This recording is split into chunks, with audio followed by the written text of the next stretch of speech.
رزق حلال اور حرام میں فرق۔ اس آیت میں اللہ تعالیٰ اپنے بندوں کو حکم دیتے ہیں کہ تم پاک، صاف اور حلال طیب چیزیں کھایا کرو اور میری شکر گزاری کرو۔ حلال کا لقمہ دعا اور عبادت کی قبولیت کا سبب ہے اور حرام کا لقمہ عدم قبولیت کا سبب۔ مسند احمد میں حدیث رسول اللہ صلی اللہ علیہ وسلم فرماتے ہیں، لوگو اللہ تعالیٰ پاک ہیں، وہ پاک چیز کو ہی قبول فرماتے ہیں۔ اللہ نے رسولوں اور ایمان والوں کو حکم دیا ہے کہ وہ پاک چیزیں کھائیں اور نیک اعمال کریں۔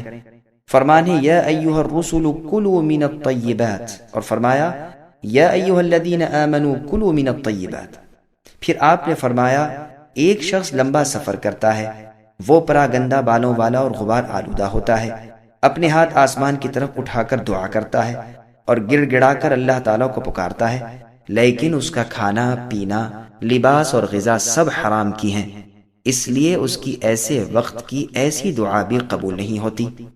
حلال چیزوں کا ذکر کرنے کے بعد پھر حرام چیزوں کا بیان ہو رہا ہے کہ تم پر مردار جانور جو اپنی موت آپ مر گیا ہو، جسے شرعی طور پر ذبح نہ کیا گیا ہو، حرام ہے، خواہ کسی نے اس کا گلا گھونٹ دیا ہو، یا لکڑی اور لٹ لگنے سے مر گیا ہو، یا کہیں سے گر کر مر گیا ہو، یا دوسرے جانوروں نے اپنے سینگ سے اسے ہلاک کیا ہو، یا درندوں نے اسے مار ڈالا ہو، یہ سب میتہ یعنی مردار میں داخل ہیں اور حرام ہیں۔ لیکن اس میں سے پانی کے جانور مخصوص ہیں، وہ اگرچہ خود بخود مر جائیں تاہم حلال ہیں۔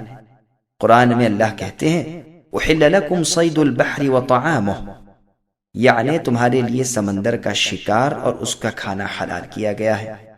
اس کا پورا بیان اس آیت کی تفسیر میں آئے گا انشاءاللہ تعالی۔ عنبر نامی جانور کا مرا ہوا ملنا اور صحابہ رضی اللہ عنہم کا اس کو کھانا، پھر رسول اللہ کو اس کی خبر ہونا اور آپ کا اسے جائز قرار دینا، یہ سب حدیث میں ہے جس کو امام بخاری لائے ہیں۔ سمندر کا پانی پاک ہے اور اس کا مردار حلال ہے، یہ روایت سنن ابی داؤد کی ہے۔ ابن ماجہ کی حدیث میں ہے کہ رسول اللہ صلی اللہ علیہ وسلم فرماتے ہیں 2 مردے اور 2 خون ہم پر حلال ہیں، 2 مردے مچھلی اور ٹڈی اور 2 خون کلیجی اور تلی۔ سورہ مائدہ میں اس کا بیان تفصیل سے آئے گا انشاءاللہ۔ مسئلہ، مردار جانور کا دودھ اور اس کے انڈے جو اس میں ہوں نجس ہیں یعنی ناپاک۔ امام شافعی رحمہ اللہ کا مذہب یہی ہے، اس لیے کہ وہ بھی میت یعنی مردار کا ایک جز ہے، حصہ ہے۔ امام مالک رحمہ اللہ سے ایک روایت میں ہے کہ ہے تو وہ پاک لیکن میت یعنی مردے کے ملنے کی وجہ سے نجس ہو جاتی ہے۔ اسی طرح مردار کی کھیس، کھیری بھی۔ مشہور مذہب میں ان بزرگوں کے نزدیک ناپاک ہے، گو اس میں اختلاف بھی ہے۔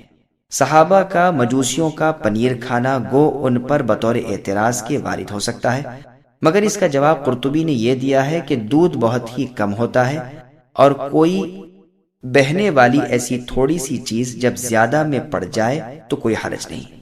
نبی صلی اللہ علیہ وسلم سے گھی، پنیر اور گورخر کے بارے میں سوال ہوا تو آپ نے فرمایا حلال وہ ہے جسے اللہ نے اپنی کتاب میں حلال بتایا، اور حرام وہ ہے جسے اللہ تعالیٰ نے اپنی کتاب میں حرام کیا، اور جس کا بیان نہیں وہ سب معاف ہیں۔ یہ روایت ترمذی کی ہے۔